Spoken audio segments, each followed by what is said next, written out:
sosok mayat wanita. Kabar penemuan mayat itu langsung menghebohkan kota Allegrece. Mayat itu pun dievakuasi ke rumah sakit untuk segera dilakukan identifikasi dan juga autopsi. Hasil identifikasi menyebutkan bahwa jenazah itu adalah Priscilla Ferreira Leonardi, berusia 40 tahun yang sudah hilang selama 17 hari. Meskipun beberapa bagian tubuhnya mulai rusak karena mengalami penguraian, namun dokter tetap merilis hasil autopsi yang melaporkan kalau Priscilla menderita beberapa luka serangan dan penyebab tewasnya karena dicekik. Namun tak ada tanda-tanda bahwa dia sudah dilecehkan. Berita tentang penemuan jenazah Priscilla mengejutkan semua kerabat dan juga teman-temannya. Tak berlama-lama, jenazah Priscilla yang sudah diserahkan pihak rumah sakit akhirnya dimakamkan keesokan harinya pada tanggal 7 Juli 2023 di pemakaman umum kota Allegrece. Pemakaman ini dihadiri oleh sejumlah kerabat dan teman-temannya karena diketahui bahwa Priscilla sudah tidak memiliki keluarga dekat lagi. Kini, masyarakat menuntut pihak kepolisian untuk bekerja lebih keras mengungkap kasus kematian Priscilla yang tak wajar dan menyeret seseorang pelaku yang diduga bertanggung jawab. Lalu siapakah sebenarnya Priscilla? Polisi yang memulai penyelidikan berhasil mengungkap latar belakangnya.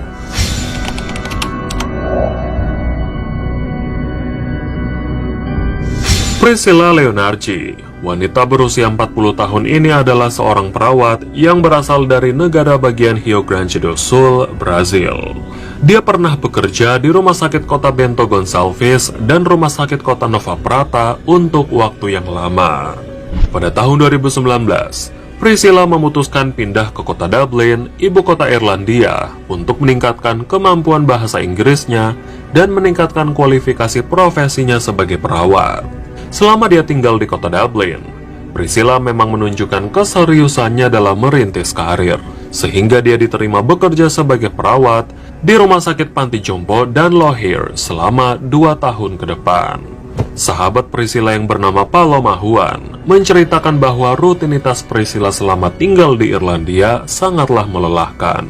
Selain dia bekerja sebagai perawat seharian penuh, dalam waktu yang bersamaan, dia juga melanjutkan studinya di salah satu perguruan tinggi dalam bidang bisnis. Selama berteman, Priscilla memang tidak memiliki masalah dengan siapapun di Irlandia. Priscilla adalah wanita yang tulus dan tak pernah berbicara buruk tentang siapapun. Bahkan Priscilla membangun circle pertemanan yang positif dan menganggap semua teman sebagai keluarganya. Karena Priscilla telah kehilangan ibunya selama bertahun-tahun sebelumnya. Terlebih lagi, pada awal bulan Mei tahun 2020, ayahnya juga meninggal dunia karena komplikasi. Hal itu menyebabkan Priscilla tidak memiliki keluarga dekat lagi. Tapi 1 tahun sebelum ayahnya meninggal, Priscilla baru saja berkenalan dengan seorang wanita yang adalah kakak sambung Priscilla. Dia adalah anak ayahnya dari pernikahan sebelumnya. Sayangnya, di usia Priscilla yang sudah dewasa, dia belum menemukan pasangan hidup. Tapi hal itu bukan berarti kalau Priscilla tak menginginkan sebuah hubungan. Dia bermimpi suatu hari nanti bertemu calon suaminya dan membangun rumah tangga bersama. Meskipun Priscilla dikenal sebagai wanita pekerja keras, nyatanya ayahnya meninggalkan banyak warisan untuknya. Warisan yang dia dapatkan diantaranya sebuah rumah besar dan tanah 15 hektar yang berada di kota Allegrece.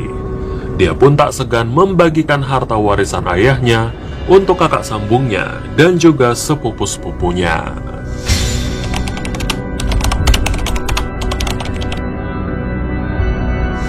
Di awal bulan Juni, Priscilla melakukan perjalanan panjang kembali ke Brazil untuk mengambil cuti liburan selama sebulan.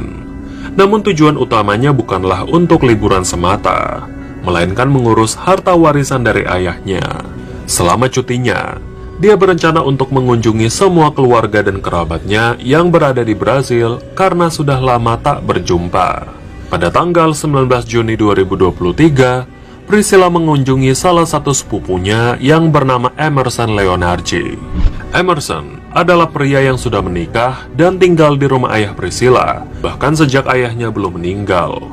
Saat Priscilla memutuskan untuk pindah ke kota Dublin, ayahnya memanggil keponakannya, yaitu Emerson, agar bisa tinggal bersama di rumah besar itu karena ayahnya mulai sakit-sakitan. Kedatangan Priscilla ke rumah ayahnya untuk membicarakan rumah besar warisan ayahnya yang dihuni oleh Emerson dan juga istrinya. Priscilla menjelaskan bahwa rumah itu akan dijual dan hasilnya akan dia bagikan pada kakak sambungnya. Bukan berarti Emerson akan keluar begitu saja dari rumah itu. Emerson juga akan diberikan uang hasil penjualan tanah 15 hektar milik ayahnya. Setelah mereka sepakat dengan rencana itu, Emerson lalu memesankan taksi online lewat aplikasi untuk mengantar Priscilla ke rumah sepupunya yang lain yang hanya berjarak 5 km dari rumah ayahnya. Saat taksinya datang, Priscilla masuk ke mobil itu dan pergi dari sana. Keesokan harinya, salah satu sepupunya menelpon Emerson bahwa Priscilla belum juga datang ke rumahnya seperti rencana. Merasa panik, Emerson langsung menelpon Priscilla, tapi handphonenya saat itu tidak aktif lagi. Mengetahui bahwa Priscilla menghilang, dia langsung pergi ke kantor polisi pagi itu juga dan melaporkan dugaan orang hilang. Setelah polisi mendapatkan laporan hasil autopsi dan keluarga juga sudah memakamkan Priscilla, kini giliran masyarakat yang menggelar aksi protes untuk menuntut polisi mencari pelakunya. Tekanan dari masyarakat dimulai, bahkan hanya sehari setelah Priscilla dimakamkan. Polisi langsung bergerak cepat untuk mewawancarai keluarga, kerabat, dan teman-teman Priscilla agar mendapatkan informasi. Salah satu yang diwawancarai adalah Emerson sendiri, karena Emerson lah orang terakhir yang melihat Priscilla hidup. Emerson bilang bahwa Priscilla menaiki taksi online dengan mobil Renault Duster warna hitam menuju ke rumah sepupunya. Tapi sejak kepergiannya, Priscilla menghilang. Polisi segera melakukan penyelidikan dan melacak sopir taksi online yang membawa Priscilla. Disinilah ceritanya mulai berubah. Ternyata polisi sama sekali tak menemukan riwayat pemesanan taksi online di dalam aplikasi milik Emerson. Polisi yang curiga akan keterangan yang disampaikan Emerson mulai menyelidiki keterlibatan Emerson dalam kematian Priscilla. Dari keterangan sepupu Priscilla yang lain, rupanya Emerson terlibat kasus hukum dan sengketa lahan dengan Priscilla atas seluruh warisan ayah Priscilla. Sebelum kematian ayah Priscilla, sebenarnya ayah Priscilla menjanjikan pada Emerson sebidang tanah seluas 7 hektar dari 15 hektar yang dimilikinya sebagai balas budi karena Emerson sudah membantu merawatnya selama sakit-sakitan. Sementara, sisa 8 hektar tanah dan rumah miliknya kelak akan diwariskan pada Priscilla. Namun setelah ayah Priscilla meninggal, rupanya Emerson tetap ingin tinggal di rumah besar itu dan diduga mencoba untuk menguasainya. 3 bulan setelah ayah Priscilla meninggal, pada tanggal 10 Agustus 2020, Priscilla membuat perjanjian dengan Emerson di atas surat resmi yang menyatakan bahwa Emerson akan mendapatkan tanah 7 hektar dari warisan ayahnya dan tetap diperbolehkan tinggal di rumah itu sampai rumah itu terjual. Tapi, tanpa sepengetahuan Priscilla, Emerson ternyata menjual 7 hektar tanahnya pada tanggal 16 Desember 2020 dan menjual 8 hektar tanah lagi yang menjadi hak Priscilla kepada orang lain pada tanggal 5 Maret 2021. Hasil penjualan tanah milik Priscilla dimakan sendiri olehnya dan dia tak memberikan sedikit pun pada Priscilla.